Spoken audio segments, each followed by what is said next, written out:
Hafide, welcome to another great session from the Guam Contractors Association's GCA Today.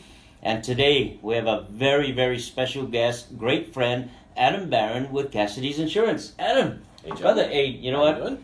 you doing? Good, thank you. You know, I really have to thank you because one of the main reasons why we've asked you to come, and thank you so much for your time. Thank you, Cassidy's, for allowing you to be here, because what's very important for a lot of contractors here in Guam and many parts of the world, but because we're here for the Guam Contractors Associations, if we can talk about bonding. Yeah, sure. And I have some questions, and if there's something important that you have to bring up, please, by all means. But we're a small company, large company, medium-sized company.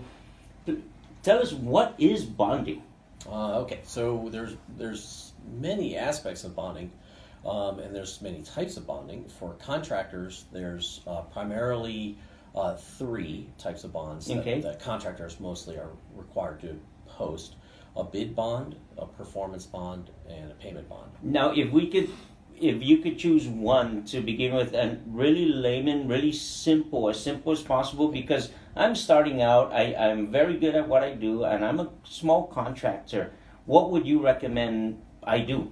Okay, so in terms of actually the types of bonds, or what you, in terms of a contractor, what you should do to become bondable? That's correct, that one. Okay, so bonding basically is comprised of what they call the 3 C's or 4 C's, which is character, capacity, which contractor's capability, and capability. No, that's capability, capacity, and capital. So character, capital, capability. Okay. Right? And the 4th C is collateral. Because a lot of times small contractors will have to post collateral to start the bonding relationship. And then over time, as the financials grow, past performance grows stronger, some of the things that may make a small contractor a weak case become stronger. Then certain requirements like collateral can fade away. If we can, could you give me an example? Let's say I win a job, right, and it's a $500,000 job. And it does, on the contract, it requires me to get bond. Okay. Could I come see you and say, hey, Adam, I don't know the first thing about getting a bonding. Can you help me? Yeah, sure. So if you come to Cassidy's, you'll have an array of people, 3 to 4 people you can talk to. Oh, nice. So it's not just Adam Barron. No, all right. And that's probably a good thing. Yeah, that's a good thing. So we can run through the whole scenario. We have a new contractors that are new to bonding. We've got a presentation that we can go through with you. A little bit of PowerPoint, a little bit of video that kind of goes through the basic elements of bonding, what it takes to get set up, what bonding companies look for, et cetera, et cetera. Oh, nice. But we'll spend as much time as you want to go through however many details you want. Okay. Talk to you about what it takes to get set up, and in those 3 C's I'd mentioned. Yep. Like in terms of character, it really is this a contractor that has a good reputation? Okay. Has he had successful jobs where owners are happy? Has he paid all of his bills? Is the record clean?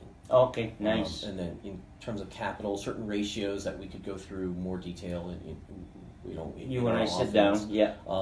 And then the overall capability of a contractor in terms of licensing, equipment, manpower, that kind of stuff. Okay, so that capability, I mean, if I'm a team of husband and wife, and then I have 3 or 4 other guys, and we're talking a small contractor, right?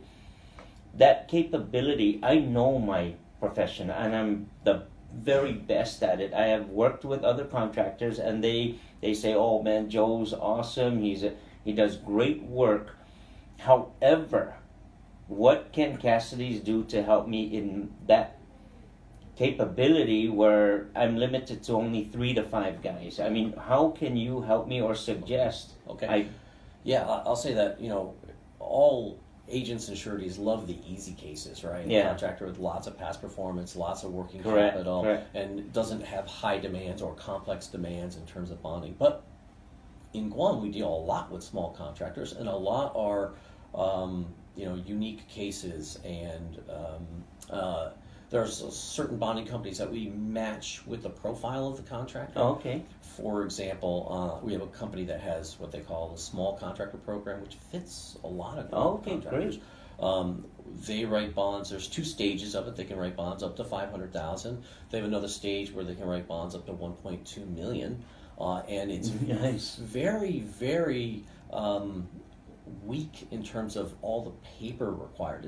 They've made it very simple. What they want to do is get in early so they can kind of groom these contractors. So there'll be a contractor that then they'll bond with proper documentation built up over time to the level of millions where they can really start making some good premiums. But they start this program with very limited paperwork and very limited requirements. Would you recommend to a small contractor, maybe even medium size or large, depending on situation, but I didn't get any job yet. I'm in the field and I'm doing these, not necessarily, I do these contracts that do not require bonds, but would you suggest that I come see you anyway? Oh, absolutely. Sure. Oh, okay. Sure. So, a lot of times when a contractor comes to us, if it's a bid, it could be way too late for us to be able to get all the documentation. That's exactly where I'm going with that. Right, yeah. and even with contracts, a lot of times there's a window of opportunity, 10 days, 14 days, 30 days to provide bonds, and sometimes the underwriting can take longer.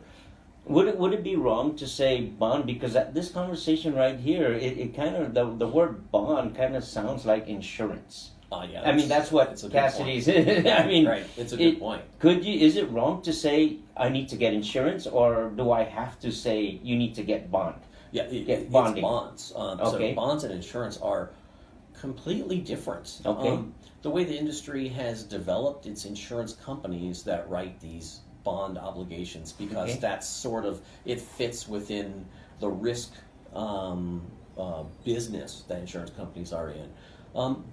Banks could also write guarantees of the sort, but they don't really entertain much of the past performance underwriting, character underwriting. So it really just kind of has fallen into insurance companies' hands, but it's completely separate. Nice. Bonds are really a three-party arrangement, and insurance is two-party.